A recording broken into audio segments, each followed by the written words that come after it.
Hey guys, I wanted to show you my solo Angerforge, guide. I've been doing a lot of Angerforge solo, trying to get Hand of Justice. And originally I did not think it was efficient to solo Angerforge, but I've was doing some experimenting and I've come up with a few good ways to really consistently kill the trash without risking dying. And the trash in front of Angerforge is actually pretty tricky, and so I haven't died to it. Really not dying to it at all anymore. So the runs got a lot more consistent for me, and they're pretty quick. You can get up to like 12 minutes if you're quick, and like 15 minutes, 12 to 15 minutes, I'd say is like the range if you don't die. So I'm going to go through kind of the different things I'm doing now that really helped. So guess I'll just speed things along here. Okay, so we're now over near Anger's room, and we just stealth straight in, pick Shadow Fork lock, that kind of deal. Now we're waiting for this Fireguard Destroyer. So he pats from here all the way back down the hall, and you want to kill this guy first. Now you don't technically need to kill this guy. I like killing this guy because it basically removes all margin for error. I'm geared enough to where I'm killing Angerforge really consistently. So as long as I killed this guy, there's like a 0% chance I die. Whereas if I leave this pat up and I screw up when fighting Angerforge, it's possible that he runs by while this patrol is near in a bad spot basically, and he can aggro. So I killed this guy just to eliminate all risk. Now I'm just doing standard rogue elite things, right? Just stun locking him, gouging off cooldown. You can actually kind of kite this guy and go back here. The Fireguard Destroyers are really good to kite because they do this like fireball, and if you can get them to use the fireball like right after the gouge and you're far away, they'll actually fireball nothing. So we'll see if you can see it right there. If you just saw the animation, I can actually go back and show you. Right after the destroyer comes out of gouge, you're going to see the animation right there. See that like cast animation? That means that he just cast the fireball, and it actually hits pretty hard, does like 500-600 damage. So if you do a little kiting on these guys, they'll waste the fireball. So that's a helpful tip. So with this guy, I mean, I'll just speed along here, just kind of killing the elemental, kiting him out. Sometimes, like, I think at the end I get like crit like crazy. Yeah, I was at 40%, and then all of a sudden even had it in a gouge, and then boom, look at that, fireball for 600, and then regular attack for like 350. So you want to be really careful with the destroyers. I kite them. I never fight them blow for blow because they're too strong, and you'll probably die. So at the very least, if you don't have cooldowns. So once that guy's dead, I prepare to go to the next pack. So I'm gonna head over by the barrels.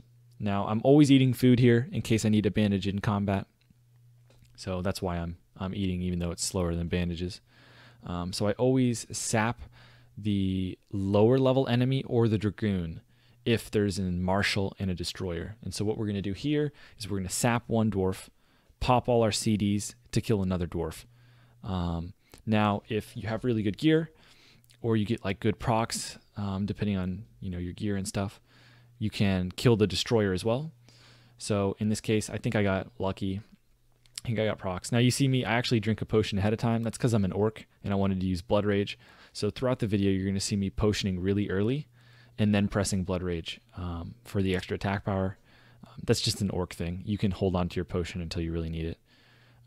So I had pretty good damage, so I was actually able to kill the Destroyer pretty easily, even after killing the Marshal. So if you have really good gear, you'll be able to do this. Now, I should mention really quick, I'm doing this as daggers. It's easier as swords. So even if you guys have less gear than me, it will be easier if you're playing sword spec. If you really are focused on doing these farms, you can also get riposte in your build. That's going to be, it won't disarm Angerforge, but it's just a cheap combo point builder that does a lot of damage. So, and it's nice to have the extra parry. So I know a lot of people that respec just to riposte spec just for this farm. So just want to mention that. So again, back to doing rogue things with the elites. So that's how you handle these guys. Now, if you did not do, like, let's say for whatever reason you were killing these guys and you could not get the destroyer down in time, it happens to me too if I don't get the procs. What I do is I just vanish right here, and then I let them reset, and I sap the Dragoon, and I just kill the destroyer, and you can kind of kite them along this wall here as well if you want to kite, so you avoid the fireballs. So that's what I usually do. So now that we've killed those two, all that's left is the two ads here. They can be randomly Dragoons or Marshals. I usually try and sap the Dragoon if there are a Dragoon and a Marshal. Marshals are easier to kill. I want to kill the first mob as fast as possible, because once there's only one left, then it's easy. Then you can blind and bandage. So I pick the easiest target and kill that one first. So again, just normal rogue things, just backstabbing them, gouging them, all that stuff. So down goes the Dragoon, and now the trash is done. Now on to Angerforge. So first of all, this is the jump. So you want to get on this little, I guess, ledge, and you want to run and jump. You can see these like lines along the ledge. You want to jump on the second one here, and you're aiming to land right here. You want to get like kind of stuck halfway up this ledge, and this is going to be really important throughout the fight, that you land on the ledge and you know that you can stay on the ledge. You don't have to jump up right away, and you'll be treated as if you aren't on the ledge. So we're going to be using that to manipulate anger. But then you just go ahead and jump up, and this ledge, it goes all the way around the Angerforge room, and you'll see as soon as we pull Angerforge that he has to run all the way around. And this is really helpful because what we're going to be doing is shooting Angerforge with the bow. When he gets really close to us, we can jump down to this area here, bandage, do whatever we need, and then jump right back up without ever getting hit. So that's what makes this possible. And what you want to do to start is, I guess, the first part of the fight, you are just trying to kill all of the little guys, and you want to focus the ranged ones first. So usually you have at least one or two, and so you're going to see me just shooting that one, and I'm kind of just hanging out up on the ledge. If you want, you can check and see where Anger is. I know he's not close yet. You can see, oh, here I check, and here he's coming. So I kill the first ranged one, and so the ranged you usually want to shoot with the bow, and then you want to try and blade flurry to get the melee guys down. Now for this fight, it's all about being careful and about just being as safe as possible, because you have plenty of time to kill Angerforge. There's no rush, there's no enrage timer, nothing like that. You just have to be careful that he doesn't kill you out of nowhere. And you can see Angerforge like glitching through the wall. But I'm going to be taking my time, making sure that I don't risk dying, and shooting my bow. So you can see this is kind of the rhythm. You're going to jump on the ledge halfway up. You're going to shoot Anger twice. You're going to bandage if you need. Then you're going to jump up to the actual ledge, shoot Anger 2 more times, and then you're going to jump back down. Now, if you're safe in health, you can also use up all your energy on Anger and then jump down. But you're never going to see me trading blows with Anger. I'm just going to use my energy and get out. So I'm going to use all my energy, and then I jump down. You're going to lose an auto fight with Anger. He hits really hard. He has Flurry, so his crits increases attack speed. He also enrages randomly. So he hits really, really hard. So you want to be really careful, and he will one-shot you out of nowhere. So I don't ever engage him if I am below 50%. And you can see I just use my energy and I get out. So I'm going to build 5 combo points, and you can see I spent it on a Rupture. I usually only Rupture 1 to 2 times. It depends on how the fight's going. The second Rupture is a little greedy because you want to make sure that you have 5 combo points before phase 2. So far I've only been talking about phase 1, which is just what you see right now. We're just shooting with a bow, and slowly working his life down, the fight gets interesting at 40%. So at 40 or 41%, Angerforge is going to summon a ton of ads. And so you can't just kite him around like this forever. Once you get him down to like 40%, you need to burst him down. And this is why you need to be playing combat with Adrenaline Rush, and why it's going to DPS race. This is the part where your gear gets really important. To see the percentages, I'm using an add-on called Real Mob Health. I would say it's required to do this, because it's a pretty tight window to kill him. So if you like start popping all your cooldowns and Angerforge is at 45% instead of closer to like 41, 42%, you're gonna die unless you're really, really geared. So, and you can see I even screwed up a jump here. The way that I'm doing it, it's super low risk. I'd have to screw up like 3 jumps in a row to be in any danger, and then you can always just sprint and run along the ledge and get back to where you were, get back to this setup. So it's really low risk. You're just slowly whittling down Angerforge. I'm just shooting the bow, jumping down, making sure I'm high health, and I'm preparing now for phase 2. So phase 2 is going to be where we have to get him. He's at 41, 42%, and then we're going to burst him down. So it's really important you have 5 combo points. So for example, the next time I'm in melee of Angerforge, I'm not going to eviscerate him. Even though I have 5 combo points, I'll probably just Sinister Strike again, even though, points are getting wasted. Because all that matters is that right before phase 2 starts, I have 5 combo points. So you can see I get him really low. He's at 44%, and by low, I mean really close to the second phase. Now I usually shoot him until from 44%, you're pretty safe.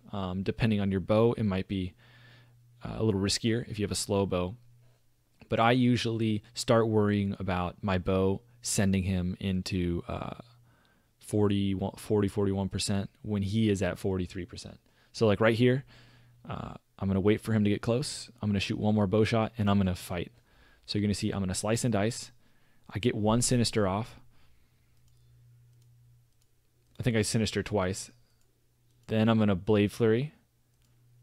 Now I usually hold my evasion. Again, this is an orc thing. It's because I wanted to take some damage and then potion. You can evasion faster if you're not an orc. So now I should be using like Adrenaline Rush soon here. There's Adrenaline Rush. And I got crit twice. So at this point, you could vanish if you want. I kind of I greeded a little bit here. It's really unlucky to get crit twice like this. So it's going to get really close. But normally it's not this close if you don't get crit twice. But I'm just popping all my cooldowns, building up combo points, eviscerating, and we get them down. And if you're quick, you won't even enter combat. So I vanished, but you might notice I never even entered combat. So you don't actually have to vanish if you're quick. So like right here, I'm still not in combat. I could have just hit stealth, but I just played it safe and vanished. But anyway, that's the kill. And if you're really geared, it's not going to get this close. Other things you can do if you're dying, I mentioned potions. Throughout the video, I've been using like weak potions, like the level 35 potions, I think, maybe even the level 25. I can't remember.